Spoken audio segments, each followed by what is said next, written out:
মই তুমি মাক বোলে একদম জিনা জিনা হাৰাম কৰি দিছো বোলে লাইক হেল্প কৰি দিছো মই জিনা হাৰাম কৰি দিয়া মানুহ এইকেইটা এই দুটা জিনা হাৰাম কৰা মানুহ এই দুটাই হয়। গুড মৰ্ণিং সকলোকে মোৰ মিনি ব্লগটোলৈ স্বাগতম জনাইছোঁ। আজিতো শনিবাৰ হয়, শনিবাৰে আৰিয়া স্কুল নাথাকে। আমি ৰাতিপুৱাই ওলাইছোঁ ক'লৈ জানেনে? আজি যিহেতু আৰিয়াৰ পেৰেণ্টছ মিটিং আছে তাৰ কাৰণে ওলাইছোঁ। উঠিবলৈ মনেই যোৱা নাছিলে, গম পাইছেনে? উঠোঁতে অকণমান দেৰিয়ে হৈছে। পটাপট গা চা ধুই লৈ বিচনা এনেকৈ এৰি আছোঁ আৰু দেই। বাকীখিনি ঠিক কৰিব আৰু নিজৰ মেকআপটো অলপ কৰি ল'লোঁ। মেকআপ পিছে একো নাই, লিপষ্টিক কাজল, ছোৱালীজনীক ঘড়ীটো পিন্ধাই দিছোঁ। এয়া যাবলৈ বুলি ৰেডি হ'লোঁ। ৰিংকুৱে আকৌ একোলা নল'লে মানে আৰিয়াৰ ভালেই নালাগে নহয়। হাতত পানী বটল আৰু তাইক খাবলৈ বুলি কিবা এটা লৈ লৈছোঁ দেই। আগতে পেৰেণ্টছ মিটিং বুলি ক'লে নহয় মই বেলেগ বুলি ভাবিছিলোঁ, কিনো বা পেৰেণ্টছ মিটিং নহয়, কিন্তু আইনাৰ পেৰেণ্টছ হয় নাই? গম পাইছোঁ আৰু লাহে লাহে।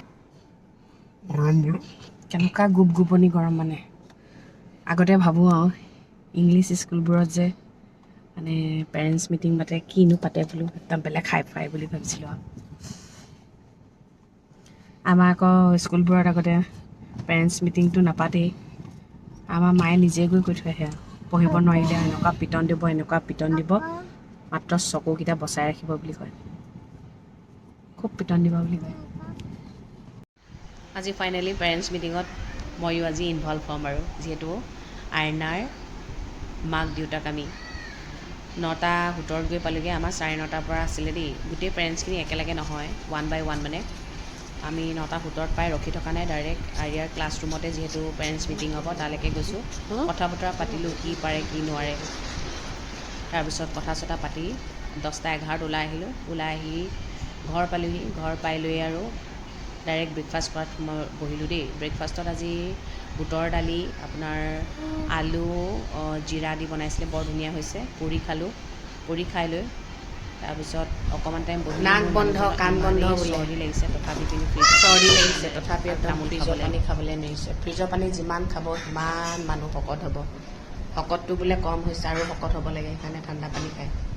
এতিয়া আমি তামোল লৈ লৈছোঁ ব্ৰেকফাষ্ট কৰাৰ পিছত। তামোল এখন দি লওঁ আৰু ব্ৰেকফাষ্ট কৰি ল'লোঁ। ব্ৰেকফাষ্ট কৰাৰ পিছত প্ৰথমতে পেট পূজাটো কৰি ল'লোঁ দেই আজি। কৰি লৈ এগালমান কাপোৰ তিয়াই থৈ গৈছোঁ, তিয়াই লৈ এগাল ধুলোঁ। এনেকুৱা লাগিছে নহয় আমি যেন ক'বলৈ যাম আজি, এনেকুৱা এনেকুৱা ফিল এটা হৈ আছে। ফাং ফুং কৰোঁগৈ। গাটো দেখাব নোৱাৰোঁ আৰু গৰম পৰিছে যে, গেঞ্জি চেঞ্জি পিন্ধা নাই মানে। ঢোলটো ওলাই পৰিব, ঢোলটো দেখাই দিওঁ নেকি? এইফালে দেখিছেনে আমাৰ হনুমানজী আহিছে। বান্দৰ মানে ইমান উৎপাত, একো এটা হ'বই নাপায়, গম পাইছেনে? উপায় নাই, তাহাঁতৰ ভোক লাগিছে। আৰু যিহেতু আমাৰ ওপৰ ৰুমটো ৰং কৰি থকা হৈছে, ৰুমটো মানে ইমানেই গেলা গোন্ধাইছে নহয়। মেট্ৰেছ এখন আছে, ইমানেই লেতেৰা গোন্ধাইছে, ঘামৰে নে মুতিয়ে থোৱা নাজানো। মুঠতে মিস্ত্ৰীকেইটাও কৈছে গোন্ধত থাকিব পৰা নাই। আমাৰ গ্ৰিল চিল গোটেইখিনি ৰং কৰি দিয়া হৈছে দেই।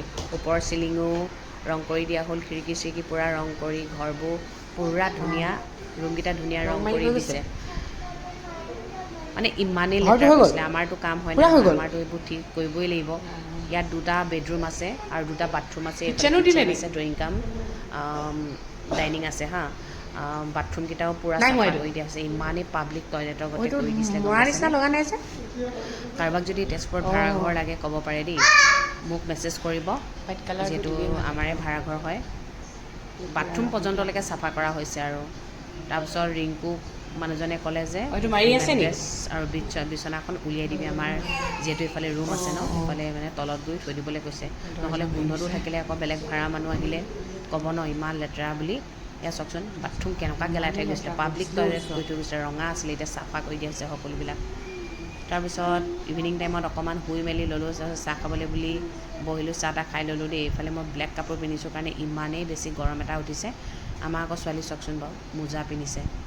মানে কি কামবোৰ যে কৰে। দিনত ভিডিঅ' এটা দেখিলে, ভিডিঅ'টো দেখি মোজা পিন্ধোঁ বুলি ক'লে এই তেতিয়াৰ পৰা মোজা পিন্ধিয়ে আছে। আৰু এটা কথা, আমাৰ আজি ঘৰত কি বনাব জানেনে? লাচ্ছা পৰঠা আৰু পনীৰ।